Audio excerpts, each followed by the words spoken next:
long did that trip take?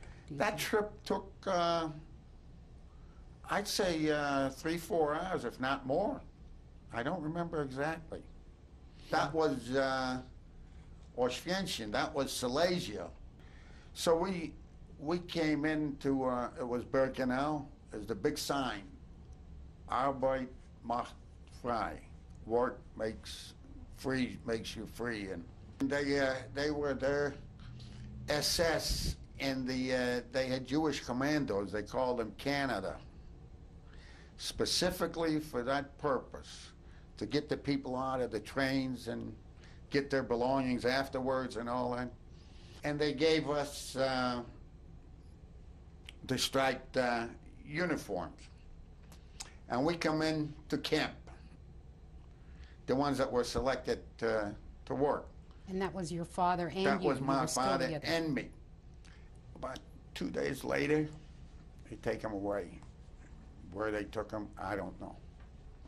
He wasn't there no more. And then, about 2 days later, as a group of civilian Germans come, the guy announces that we need 400 men to work in the coal mine, strong.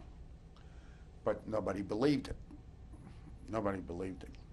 We just figured gas chamber again. Oh, let me go back 1 second. When we came into camp, there were some people there that were there before me, maybe a month or 2 or 3. One guy says, when did you come in? I said, we come in yesterday, you know, and all. And how about my mother? So I told him my mother went with her sister and little girl. He says, see those chimneys over there and the smoke?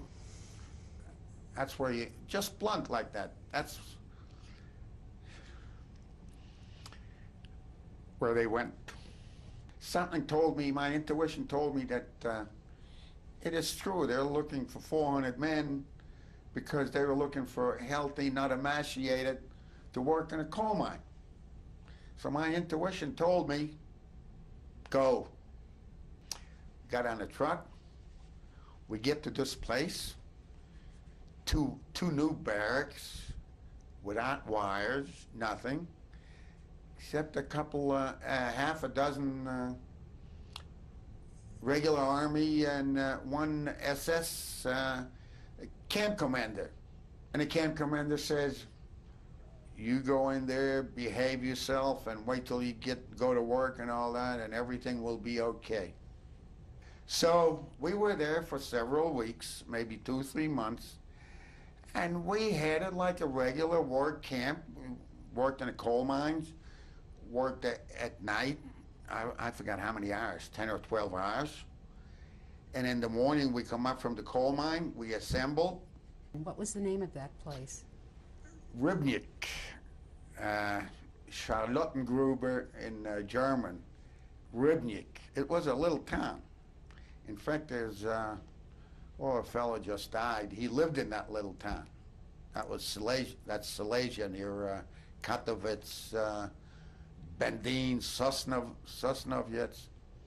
How long were you there in Ribnik? We were there a couple months, 2 or 3 months or so, and I don't know what happened, but they took us up to another little camp, and we were there closer to the mine because it was getting too long to walk to the mine, you know. So we moved up there. Forgot the name of that, what the place was. So we weren't getting enough to eat, but we were getting more than Auschwitz or any of the other camps because they said it was already closed 1945 already, and they needed the coal, they needed production. So we worked with the civilian population that went down with us. They were the overseers and the big, engineers and all that. So guys even, they used to bring sandwiches from home, just like regular.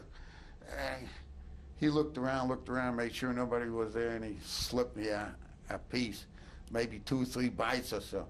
Well, I'll tell you, 2 or 3 bites, to me it was a half a bite, And we had already half a dozen young SS there, you know, taking care of us. And there was already a fence around that because it was older than the other ones. So we went from there, they put us on trucks and we went to Mauthausen. Oh, this was, I guess, January or February or so. Went to Mauthausen. We were there to be liquidated.